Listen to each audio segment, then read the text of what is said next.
And it would be so bad that for me to get in when I left for work in the night, for me to come back and actually be able to get into my truck.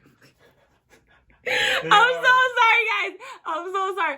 Every time I start talking, the guinea pigs start talking back to me. I'm not talking to you. Oh my gosh. I'm so sorry, guys. Like, you're just gonna have to deal with it. I don't know. Anyway, seriously, such assholes. Oh my god. And it goes a little something like,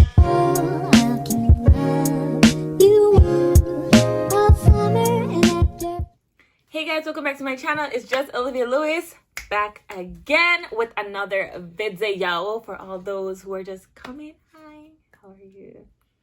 Come over, sit down. It's fine. It's a safe place. And for all those who have been here for the year that I've been on YouTube, I hope you guys enjoyed this video. I'm back again with another story time. This story time happened a long time ago in my head, but for some reason, I don't know, it's only funny now. It wasn't funny then, right?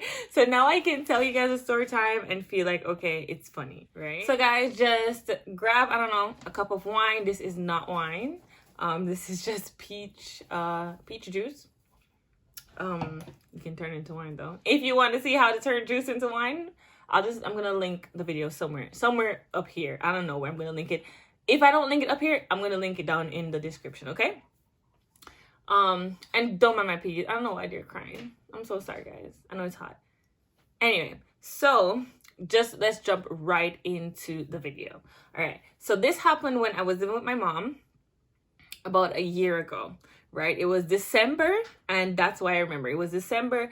Snow was falling. Sorry about that. I had to give the piggies some snacks because they were wilding out, man. They're still chewing, but it's not as loud as it was before. Before they were like knocking on the cage. They were like, listen to me, no filming now. But anyway, I have to do it, right? So this story happened when I was living with my mom. And just to give you a layout so you can understand better, they're like apartments, but you have like your own garage, right? So we had our own garage connected to like someone else's garage. So it's one door to go in, but it's two different doors to go out. And it was okay because obviously, well, before I didn't have a car, but right before I moved, I had bought my car, so I had to like park it there. Now I bought my car right before the snow started falling. It was still cold, but it was right before the snow started falling. And at that time, I was working night shifts, still working night shift now, but different. I was working in healthcare, and I would always be late, yo. Like, I'm telling you, always be late. So, and not only that, I would always have to bring food, and water, because you're going to clients' house and stuff like that.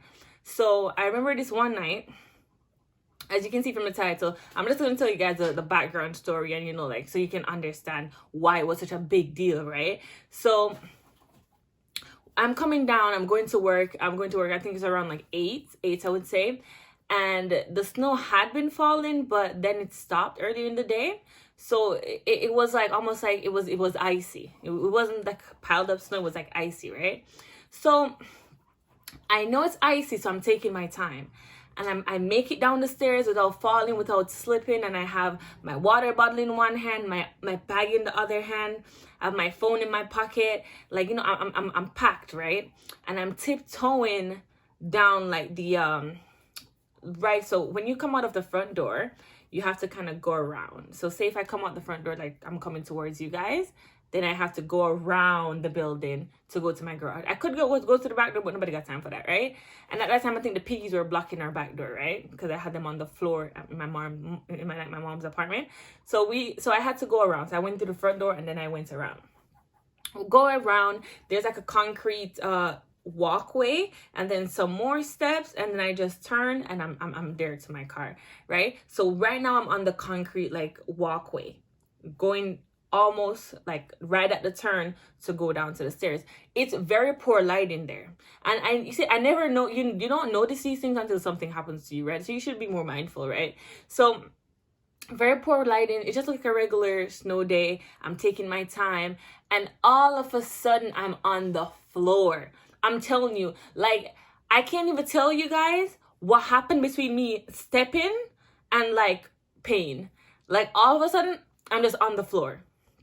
And I can't move my right leg. Like it hurts so bad. And I still have the water bottle. This is so funny. I still have the water bottle in my hand, but I feel like it's wet. So when I do look, the bottle, I felt so hard that the bottle itself burst and the cap came off, right? I know it's funny. It's funny when people fall, but like this, it was not funny in the moment. It was not funny, man.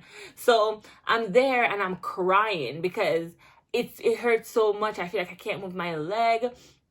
The thing is, the way how the walkway is, so let me see if I can show you. So say this is the walkway I'm walking, and then I'll come down here and there's steps, right?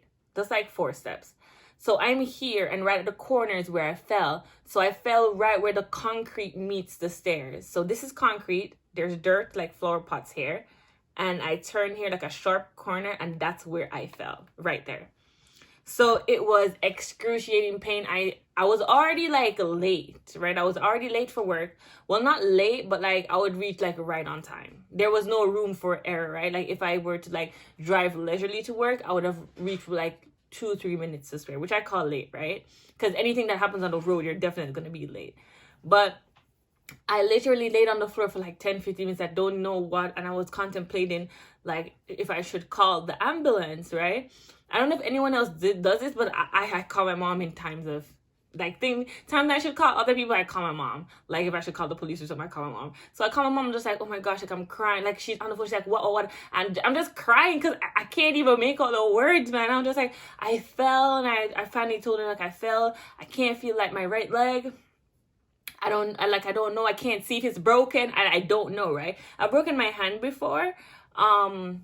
I can't really remember exactly how it felt when it got broken. I just know it was very painful. But like I told her I don't know if it's broken. I don't know what's going on. But like I can't move it, and I've been here for like 15 minutes.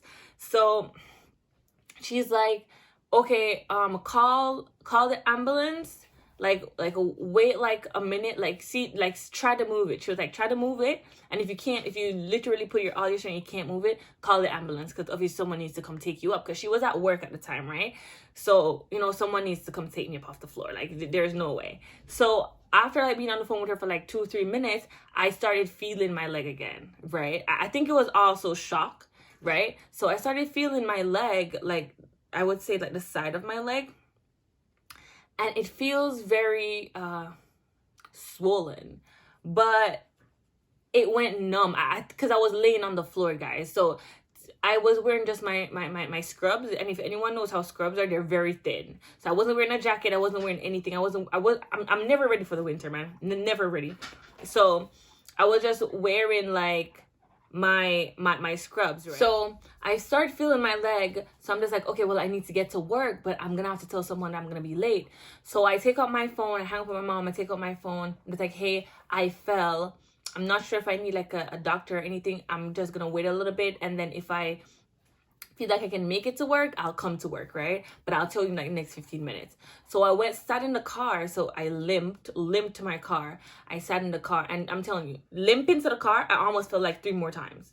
I was so like out of it, and because there was just like bare like ice, man.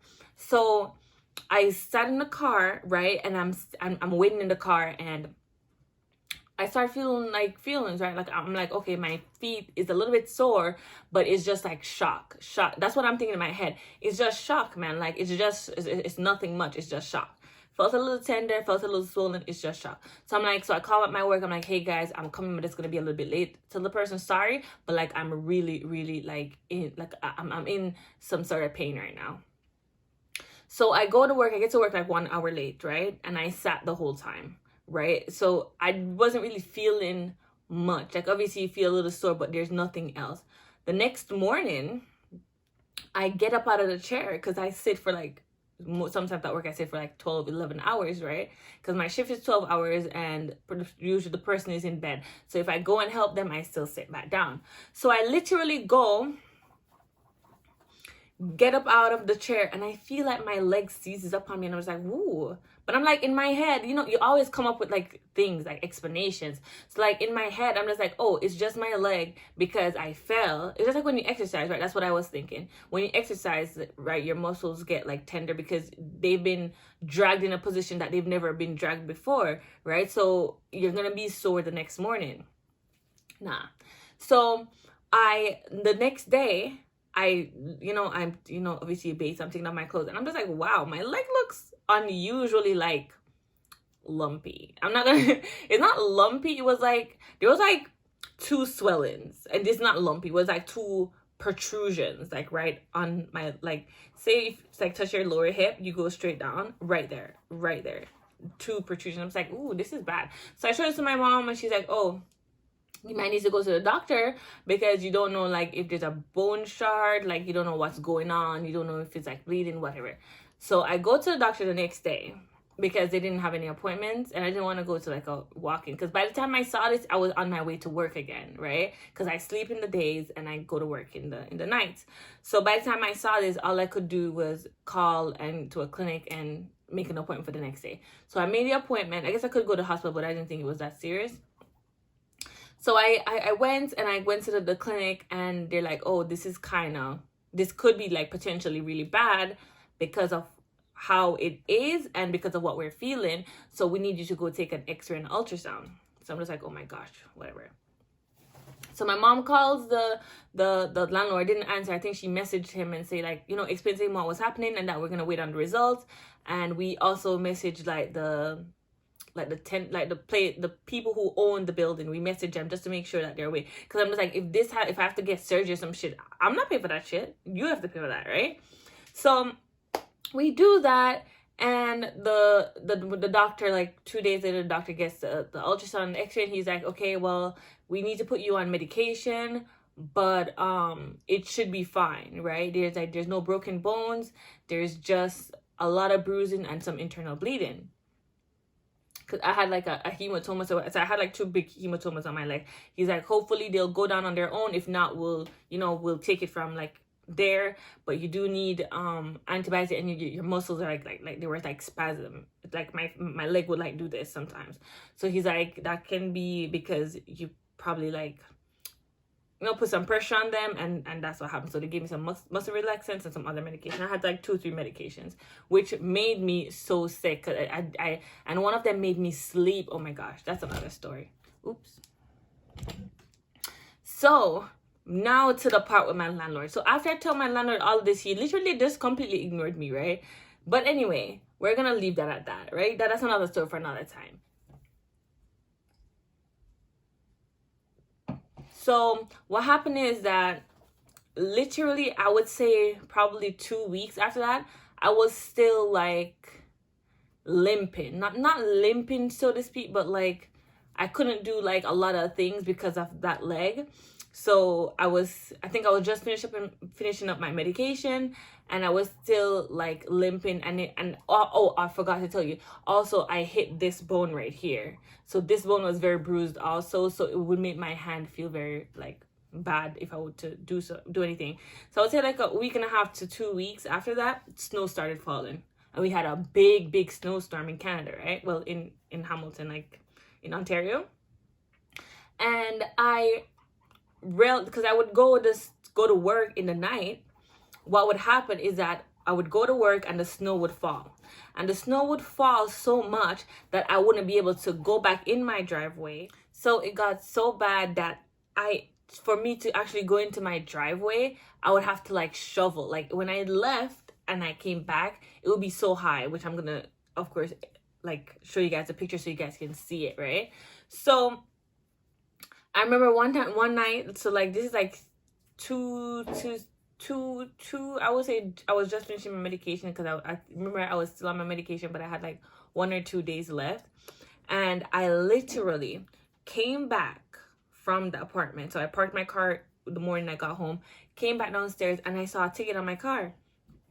And I'm like, what? Why do I have a ticket in my own parking lot? This is not street parking. This is like in the apartment parking lot. That's where I'm getting the ticket, right? So I'm like, that doesn't make any sense. So I called the person, like the landlord or whatever, and I say literally, I have been parking here for two to 3 days, right? Because of the snowstorm. He's like, no, you've been parking there longer. And I'm just like, no, I haven't been parking there longer. It makes no sense for me to have been parking here longer. We have one car, my car, right? So the only reason for me to park all the way around here would be because I'm not able to park like really close, like right under my apartment. And he's like, no, you've been parking there long. I'm like, listen to me. I'm telling you that I only park here because of the snowstorm. And he's like, well, you shouldn't have been parking there because the visitors parking. I'm like, well, that doesn't make any sense. So I'm explaining to him that, listen, I'm the person, who fell because you didn't salt the place, and I'm not able to literally go and shovel the snow out myself. I'm gonna show you how high the snow was. Like, you would need a truck to shovel that snow. One person would be spending like literally hours shoveling those snow, right? So again, he's like, no, he's being an asshole. I'm like, I'm just not gonna argue with him, right? So there was a way for me to report him, but I would have to like get a hearing date, and I just wasn't about that life. I just didn't feel like I'd already made up in my mind that I was gonna leave, so it doesn't really matter, right? So when I was walking past, also I'm gonna show you guys, I'm gonna like circle it on the picture. There's a part there that there was another car parked, and they had like 5 tickets. So I just took a picture of like just the top part of their car where the tickets were, and I just posted it to like our apartment group, because I'm just like, they probably don't drive always, and they just parked because they're probably not able to shovel out their own driveway and not thinking anything because they're in their apartment, and they come out to like 5-6 tickets. By the time when I saw that, it was like 5 tickets there on the person's car. So I know by the time they saw it, if no one were to say anything to him or them, it would be like 10 tickets. And just for you to know how messed up the situation is, because it's an apartment complex, the landlord, nobody else, the landlord, the person who I just called, who was like weird, the landlord has to call the city for them to come ticket you. The city doesn't come and just ticket you. They have to call to come ticket you, right? And this is someone who literally probably knows your vehicle, because it's not that big of an apartment complex, right? And my car is red. So he probably knows who parks where. And not only that, it's a snowstorm. So also, the ticket was like $70, but I had to pay like $75, because it's funny. The landlord calls, and the city charges you for you giving them... No, for them having to give you a ticket. So they charge you like $5, $10 sometimes. So for them to like give you the ticket, which you didn't even ask for. Like, why are you charging me for a ticket that I don't even want? Like, it don't even make no sense. But regardless, many stories about that landlord. We're not gonna get into it. But like, that's, I don't know. Sometimes when I have gotten probably 3 or 4 tickets. No, lies. I've gotten 3 tickets, but most of them. No, I've gotten 4 tickets. 2 of them has to do with like my job, and the other 2, I'm gonna tell you guys another story time later. But with the job, like, sometimes it's really hard to find parking, because you're going to people's apartments and you don't really know if there's like parking or anything. And my job didn't really tell us if there's parking or not. So you would go in blind, and you'd have to find parking, and you say you find some parking and you're not supposed to park there, and you don't know that, you get a ticket. I think the apartment should pay for that. I think the job should pay for that, but they don't, right? Anyway, my guinea pig is calling me, so I have to put her back. But that's the end of the story time, guys. So don't forget to like, comment, and subscribe to my channel. I know the story time I try to tell as quickly as possible, because I wanted to get it done quickly. But I really hope you guys liked it. And stay tuned for another story time. I'm gonna try to do Tuesdays and Thursdays, but depending on how busy I am, I think I'm just gonna probably stick to the Tuesdays. But guys, this is a warning. Don't pay the tickets. I'm joking. Pay the tickets if you get them, because they can build up, and then they can look really bad on your record if you want to do something else, right? But anyway, guys, I will see you in the next one. But before you click off, don't forget to click that notification bell so that you can get notified every single time that I upload a new video. All right, bye guys.